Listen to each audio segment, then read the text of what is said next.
আমার শিক্ষিকা মাগো, তুমি যে কলম খাতা, শোনালে তুমি কোরআনের বাণী, হাদিসের কত কথা।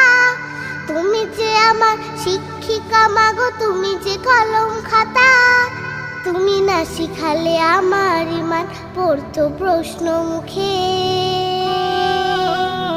মাগো আল্লাহ তোমায় দিল আমাকে, ও মাগো আল্লাহ তোমায় দিল আমাকে।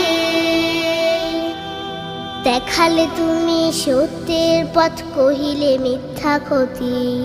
তুমি আমার বড় পীরে মাগো, আধারে আলোর বাতি।